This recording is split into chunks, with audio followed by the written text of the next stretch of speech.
Caractères généraux des cosmogonies égyptiennes.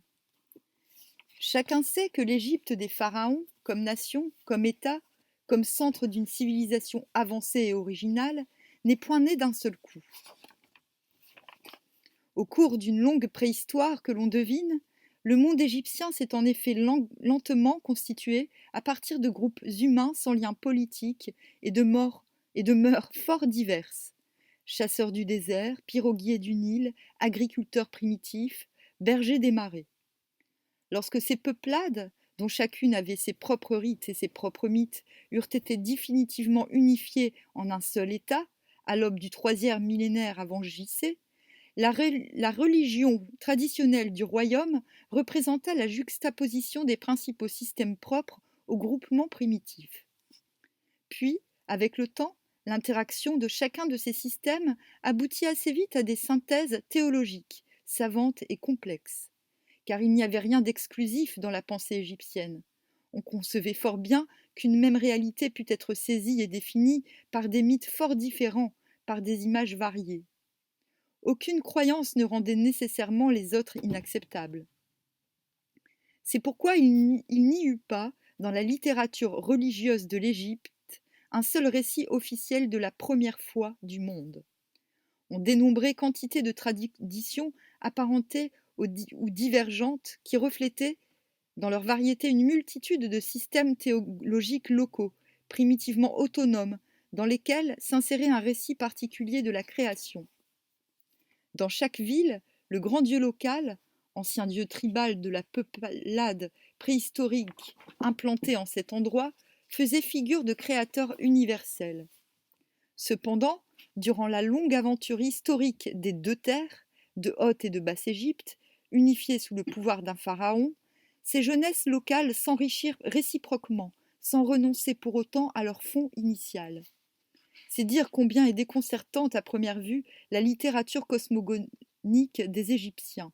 Et, avant d'aborder cette littérature aux mille facettes et de nous égarer, peut-être dans le labyrinthe de ces traditions multiformes, poétiques ou savantes, devons-nous dégager les caractères généraux des systèmes cosmogoniques de l'Égypte ancienne et souligner nettement leur aspect commun et leurs tendances spécifiques. Les textes choisis qui font suite à cette présentation des caractères généraux des cosmogonies égyptiennes ont été numérotés de 1 à 31. Oui, bon, bref. Alors, sans doute, ce qui pouvait paraître incohérence barbare à l'homme du XXe siècle deviendra pour lui l'expression, cohérente à sa manière, d'un autre mode de pensée, la mise en œuvre d'une autre vision du monde. Les textes parlant de la création qui nous sont parvenus appartiennent à toutes les périodes de l'histoire pharaonique, depuis l'Ancien Empire jusqu'à l'époque où l'Égypte était province romaine. Ils sont les témoins matériels directs de 3000 ans et plus d'élaboration théologique.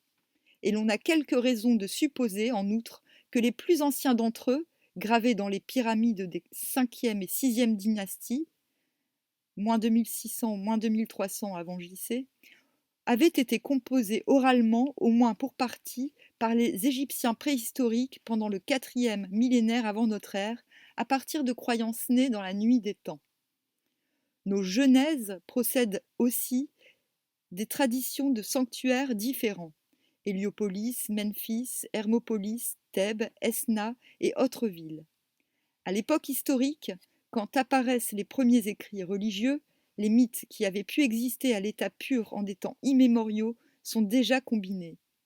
En parcourant les documents traduits plus loin, on constatera combien les contes que l'on faisait de la jeunesse dans les différentes villes pouvaient varier dans le détail, mais aussi combien ils étaient analogues, parfois, d'une ville à l'autre, de telle sorte qu'aucune image nette ne semble devoir ressortir de cette juxtaposition d'extraits.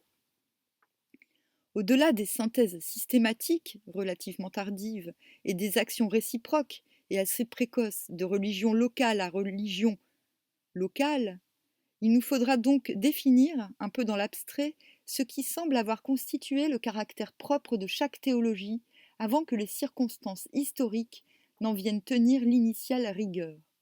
Enfin, les documents qui parlent de la création sont, en eux-mêmes d'une variété déconcertante. Hymnes aux dieux, formules funéraires composées pour faire revivre les morts en les identifiant aux dieux, fragments magiques et chapitres de rituels, textes de dédicaces et titulatures des divinités majeures, exaltent tant l'excellence d'une cité et de son patron, etc. Mais, sauf exception, le document de la théologie memphite, ces documents ne sont pas des exposés didactiques rédigés à seule fin de raconter la Genèse. Nous sommes en présence d'une foule d'allusions ou de petits développements insérés dans les contextes les plus divers. Un inventaire détaillé et méthodique des innombrables sources égyptiennes se référant aux premiers jours du monde reste à faire. Le recueil présenté plus bas est très loin d'être exhaustif. Il se propose simplement de regrouper les documents les plus notoires et les plus étendus et de citer en outre quelques autres textes caractéristiques.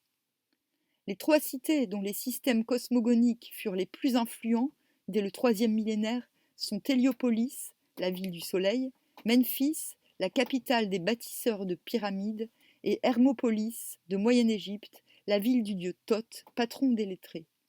Ces trois métropoles ont exercé l'une sur l'autre de profondes influences intellectuelles, mais, surtout, leurs doctrines ont eu une aire de dispersion très vaste, et dans les autres centres du pays, à Crocodilopolis, à Thèbes, à Edfou, etc., nous ne trouverons guère de cosmogonie qui, dans leur forme récente, ne leur ait emprunté la majeure partie de leurs éléments constitutifs.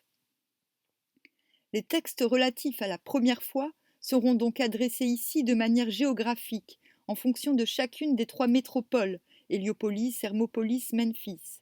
Puis, pour que soient évoqués les autres systèmes, nous citerons quelques textes relatifs aux cosmogonies de Thèbes et d'Esna, pour lesquels il existe une documentation fort riche.